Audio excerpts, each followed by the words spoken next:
A paz do Senhor Jesus Cristo, Filho de Deus, que é o próprio Deus, que hoje é o Espírito, porque Ele morreu e ressuscitou. Está em todo lugar. Está dentro de você, se você já chamou Ele para morar em você. Para Ele morar em você, basta você chamá-lo. Ó Senhor Jesus, Ele entra dentro de você. Que a paz desse Senhor esteja sobre a minha vida e sobre a sua vida, pela eternidade. Que Deus nos abençoe. Aqui é o irmão Xavier do Projeto Vida. Nós estamos lendo a Bíblia, a Palavra de Deus. Hoje nós vamos ler o livro de Amós, capítulo 5. Amós, um profeta de Deus, que profetizou mais ou menos 700 anos antes de Cristo, quando Jeroboão era rei no Reino do Norte e Uzias era rei no Reino do Sul, porque Israel já havia sido dividido politicamente. 10 tribos para o norte, 2 tribos para o sul. Reino de Israel ou Reino de Judá, o do sul. Vamos ver o que o Senhor vai falar conosco no capítulo 5 de Amós. E ele profetizou também, 2 anos antes do grande terremoto. Abalou toda a terra. E novamente esse terremoto vai se cumprir na grande tribulação. Está para começar. Vamos ver o que o Senhor vai falar conosco no capítulo 5 de Amós. Ouvi esta palavra que levanto como uma lamentação sobre vós, ó casa de Israel. Casa de Israel é as 12 tribos, é o reino do norte e o reino do sul. A virgem de Israel caiu, nunca mais tornará a levantar-se, e desamparada está na sua terra, não há quem a levante. Por que Israel caiu nessa desgraça? Porque abandonaram o Senhor Deus Todo-Poderoso, Criador dos céus e da terra. Foram adorar aquilo que o Criador criou, ouro, prata, madeira, e fizeram para si ídolos, imagens de escultura. E adoraram e se prostraram como se fosse uma divindade. Esse é o primeiro mandamento dos 10. Não terás outros deuses diante de mim. Não farás imagem de escultura para ti. Não te encurvarás a ela. Eu sou um Deus zeloso. Eu visito o pecado do pai nos filhos por esse pecado, até a 3ª e 4ª geração. E agora aqui, Deus veio visitar o pecado de Israel. Porque assim diz o Senhor Jeová, a cidade da qual saem 1000, conservará 100, e aquela da qual saem 100, conservará 10, a casa de Israel. Então o povo de Israel, os judeus, seriam dizimados. E o povo judeu já foi dizimado várias vezes. Mas essa vez aqui se refere quando Tiglat-Pileser veio dizimar o reino do norte. E Nabucodonosor veio dizimar o reino do sul. Sobrou 10% da população de Israel. E esses 10% que sobrou ainda foi ser escravos e fugitivos na face da terra. Porque assim diz o Senhor à casa de Israel, buscai-me e vivei. Mas o Senhor também diz na sua palavra, buscai em primeiro lugar o reino de Deus. Mas eles colocaram idolatria em primeiro lugar na sua vida. Mas não busqueis a Betel, nem veiais a Gilgal, nem passeis a Berseba, porque Gilgal será levado cativo, e Betel será desfeito em nada. Porque o julgamento para Betel ainda é mais severo? Porque o rei do norte, chamado Jeroboão, fez altares em Betel e Dan, que são cidades do reino do norte. O que ele fez? Bezerros de ouro. E profanou o nome do Criador, dizendo que aqueles bezerros de ouro eram o Deus que tinha tirado eles do Egito. Buscai o Senhor e vivei, para que não se lance na casa de José como um fogo e consuma, e não haja em Betel quem o apague. Totalmente destruído o reino do norte, 100%. E o reino do sul também. A cidade de Jerusalém foi colocado fogo, o templo de Salomão foi destruído, o povo de Deus foi levado como escravo. Vós que converteis o juízo em alosna e deitais por terra a justiça. Então, além da idolatria, por meio da idolatria, vem todo tipo de fornicação espiritual. E agora, o que o povo praticava? Injustiça. Os juízes se vendiam para darem sentenças favoráveis aos governantes, e as pessoas comuns sofriam a injustiça.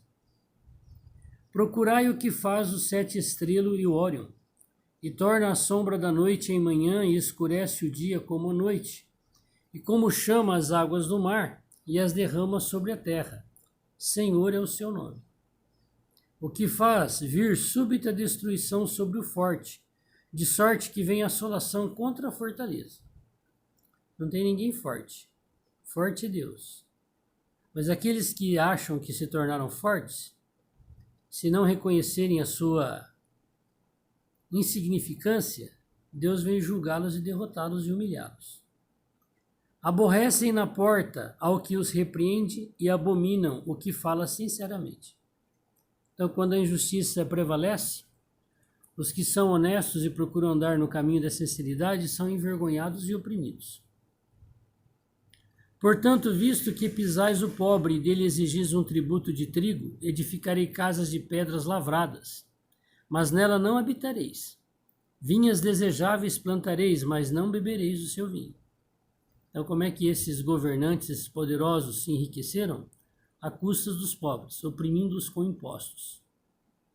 Mas Deus tinha avisado Israel. Vocês querem me trocar, não é? Eu sou o rei de Israel, Espírito, Deus criador dos céus e da terra. E vocês querem um homem como rei. Deus falou isso por meio de Samuel, quando deu o primeiro rei para Israel chamado Saul. Mas ele vai exigir de vocês impostos e os vossos filhos serão seus empregados. Igual eram as nações. Quem cuidava de Israel quando não havia rei em Israel? Deus. Ele sempre levantou libertadores, chamados juízes, que é o livro de Juízes, para salvar a casa de Israel. Nunca ficaram como escravo de ninguém. Ninguém precisava pagar imposto para ninguém, cada um vivia da sua terra, da sua herança. Porque sei que são muitas as vossas transgressões e enormes os vossos pecados. Afligis o justo, tomais resgate e rejeitais os necessitados na porta. O Senhor falou que é para nós darmos a todo aquele que nos pede. E é melhor dar do que receber. Se o Senhor nos der essa situação, que o Senhor possa abrir o nosso coração. Porque se nós não fizermos, a aflição um dia chegará na nossa casa. Portanto, o que for prudente guardará silêncio naquele tempo. Porque o tempo será mau. Buscai o bem e não o mal, para que vivais. E assim o Senhor, o Deus dos exércitos, estará convosco, como dizeis. Viu que do povo de Israel só 10% amava e buscava o Senhor. Foram preservados as suas vidas. Aborrecei o mal e amai o bem, e estabelecei o juízo na porta. Talvez o Senhor, o Deus dos exércitos, tenha piedade do resto de José. Quem é o mal? O mal é o diabo, Satanás. Quando nós obedecemos como seus laranjas, aquilo que ele instiga no nosso coração, as maldades que vêm do seu interior, nós estamos aborrecendo o bem. Portanto, assim diz o Senhor Deus dos exércitos, o Senhor. Em todas as ruas haverá pranto, e em todos os bairros dirão, ai, ai, e ao lavrador chamarão para o choro e para pranto os que souberem prantear. E em todas as vinhas haverá pranto, porque passarei pelo meio de ti, diz o Senhor. Ai daqueles que desejam o dia do Senhor. Para que quereis vós este dia do Senhor? Trevas será e não luz. Então veja que aqui o Amós está falando algo referente à volta do Senhor agora, pela sua segunda vinda. Ele já veio como rei dos judeus, mas eles não receberam. E até hoje estão orando, clamando a Jeová Deus que envie o Messias, e ele já veio. Mas ele virá novamente, porque Deus vai responder a oração dos judeus depois da guerra do Armagedon. Quem virá? O Senhor Jesus. E hoje aqueles que creram no Senhor Jesus, que receberam Ele como Senhor, como Salvador, faz parte do único povo de Deus que se chama igreja na Bíblia. E a igreja na palavra de Deus não é religião, nem templo, nem denominação. Deus só tem uma, eu e você e todos os filhos de Deus na face da terra. Quem é o pastor desta igreja? Ele, que é o Espírito Santo dentro de mim e de você. Mas hoje o povo de Deus falam sobre a vinda do Senhor. Oh, que o Senhor volte, que o Senhor venha. Mas o Senhor está dizendo que vai ser dia de trevas e não de luz. Porque assim como Israel foi dizimado, de 100 sobrava 10, de 1000 sobrava 100, na grande tribulação será o contrário. 10% vai subir como vencedores e 90% vai ficar para a grande tribulação. Por que vão ficar? Porque foram infiéis ao Senhor. Hoje, o que Israel praticou lá, a igreja pratica aqui. Não é mais o Senhor é o meu pastor. É o Manuel, é o José, é a Maria, é a Joana, é o meu pastor. Pois é o mesmo pecado de profanação daquela época. Trocaram o Criador, o pastor, por homens pastores. Qual é o resultado? O que a gente vê: corrupção, roubo, latrocínio, morte, assassinato. Aonde? No meio do povo de Deus, da igreja. E essa igreja clama assim: Maranata, vem Senhor Jesus. E ele vai vir. Mas todos seremos julgados pelo Senhor. E o povo de Deus vai ser dizimado, porque quem não subir antes da grande tribulação como fiéis vencedores, vão sofrer a grande tribulação. E só se tornarão vencedores se não negarem o nome do Senhor, não adorando o anticristo, não aceitando a sua marca nem na mão nem na fronte. Como se um homem fugisse de diante do leão e se encontrasse com ele o urso. Ou como se, entrando em uma casa, sua mão encostasse à parede e fosse mordido por uma cobra. Não será, pois, o dia do Senhor trevas e não luz? Não será completa escuridade sem nenhum resplendor? Por quê? Porque a maioria das pessoas vão perecer. A grande tribulação vai sobrar 1/3 de pessoas vivas na face da terra. Todos os restantes morrerão porque são os cabritos.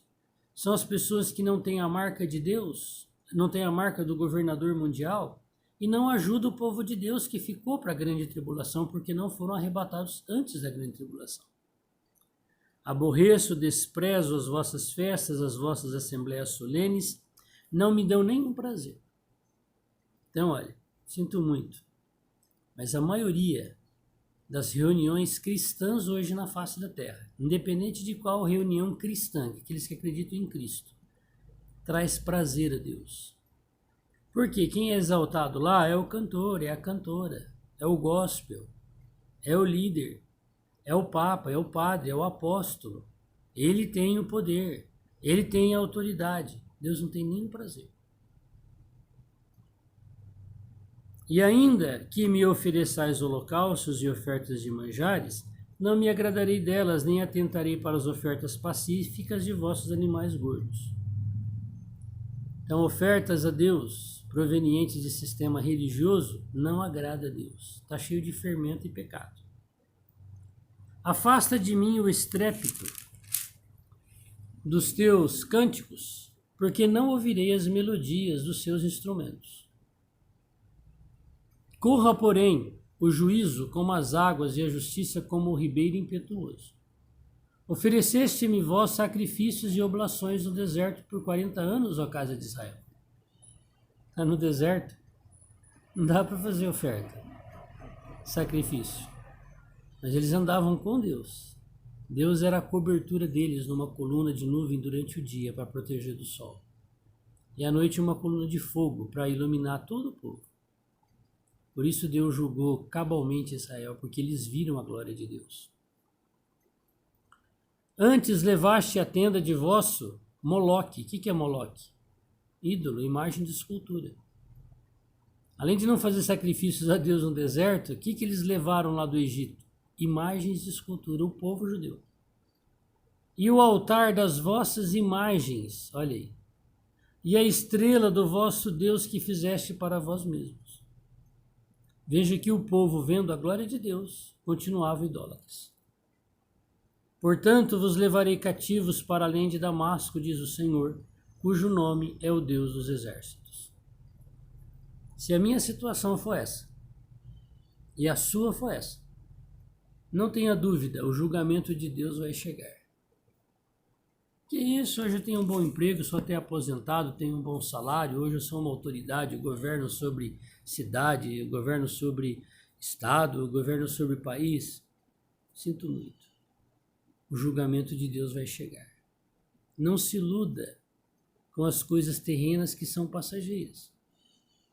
O Senhor diz na palavra que a nossa vida é como uma nuvem, ela vem e vai. Eu já tenho mais de 50, e você? Minha nuvem está para acabar de passar. Nu nós viemos, nu nós vamos. E o Senhor falou para nós não ajuntarmos tesouros nessa terra, mas nos céus. Como é que ajunta tesouros nos céus? Crendo na palavra de Deus e obedecendo, e levando essa palavra para as pessoas. E Deus não vai se esquecer de nós, Ele vai cuidar de nós nessa terra. Ele vai nos suprir com as necessidades que nós precisamos para viver. Mas se nós nos desviarmos do foco e formos para o foco das coisas que é terrena, nós seremos deixados então na terra. Não subiremos como vencedores, arrebatados vivos antes da grande tribulação. Se Deus julgou cabalmente os judeus, o israelita, você acha que Deus vai poupar nós, os gentios, que somos a igreja? Não. O julgamento de Deus será severo. Por quê? Porque lá no povo de Israel, Deus ainda estava fora do povo. Eles viam a glória de Deus, os milagres de Deus, a manifestação de Deus na água, no fogo, no deserto, como pão, como maná. Mas hoje esse Criador está dentro de nós. Nós é que somos aquele templo espiritual que Salomão fez. É mais elevado ainda você ter Deus, o Criador, morando em você. Então hoje nós precisamos tomar cuidado. Onde é que nós levamos Deus? Ele está dentro de você, se você já creu. Onde é que você está levando Ele? Será que Ele quer ir aonde você vai? Fazer o que você faz e fazer o que eu faço, ir aonde eu vou? Um dia Ele voltará e vai ser dia não de alegria, mas de pranto e tristeza, porque a maior parte do povo de Deus será deixado para a grande tribulação. Que o Senhor tenha misericórdia de mim e de você. Vamos falar com Ele? Senhor Deus Todo-Poderoso, quem pode estar de pé, Senhor, diante do Senhor de toda a terra? Quem pode, Senhor, estar curvado diante do Senhor de toda a terra sem pecado algum? Se não for, Senhor, pelo sangue do Cordeiro de Deus, que é o teu próprio sangue que foi derramado por nós. Senhor, que o teu sangue possa nos justificar, purificar. Que o teu sangue, Senhor, possa nos mostrar o caminho de vivermos na tua comunhão, na tua paz, na tua presença. Hoje ajuda-nos, Senhor, a ouvirmos e lermos a tua palavra. Senhor, essas coisas negativas de idolatria, de injustiça, de pecados, nos ilumina, Senhor, nos fortalece para nós abandonarmos agora. Ainda dá tempo, Senhor, de nós nos tornarmos fiéis vencedores ao Senhor. Nos ajuda, Senhor, a estarmos diante de Ti, cada dia da nossa vida. É isso que nós te pedimos. Amém. Que a paz desse Senhor esteja na tua vida e na minha vida. Vamos ler a palavra de Deus e praticá-la? Que o Senhor tenha misericórdia de mim e de você também. Aleluia.